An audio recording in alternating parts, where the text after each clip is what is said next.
Welcome to Photoshop in 5. This is my series of quick, super short Photoshop tutorials that will teach you tools in Photoshop with just 5-minute videos. The goal is to help you learn new Photoshop tools and stretch your digital savvy. In today's tutorial, I'm going to show you how to recolor digital stamps on a color gradient.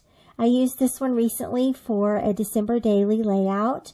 I've used the Traci Candy Coated Christmas digital stamps. And first we're going to open our stamp in Photoshop and save it to a new file so that you don't corrupt your original. You can also load this digital stamp as a brush and add it to your blank canvas. This is useful if you want to just adjust the size of the stamp. But I'm okay with the size that this one is, so we're just going to use it as it is. Once you have your layers menu open and you've added your digital stamp, go to the bottom and click the plus sign to add a new layer. Create a new fill layer using your main color that you want to use for your stamp. I'm using the red and the green from one of the pattern papers in Traci's kit. And then at the bottom of the layers menu, click on the FX tool and gradient.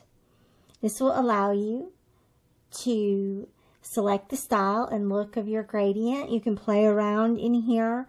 You can make it look your own. And so I'm going to show you how I achieve this look. And so first off, select your color.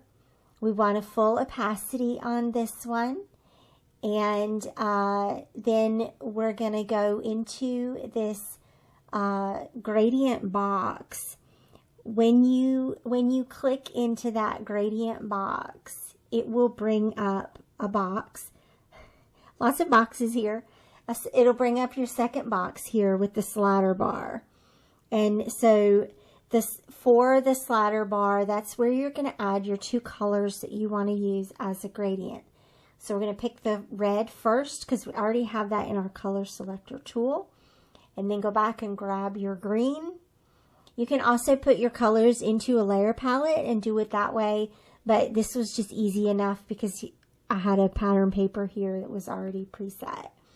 And so to get the green in here, I put the green into the color selector and added that on the right end of the slider bar. And that gives you the red and green on your page. And you should see that on your canvas now.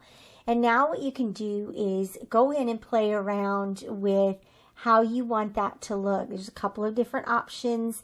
I'm going to choose this diagonal kind of orientation. And that will give the green to red and back to green look. So once you've got all of that selected, then right click on your color layer and click Create Clipping Mask, and then you'll have your digital stamp recolored. And now everything is done. So if you have a tool that you would like to learn more about, let me know down in the comments below. I'd love to hear what you're interested in learning about, and I will create a video just for you. Thank you so much for watching Photoshop in 5. I'll see you back here again soon. Bye-bye.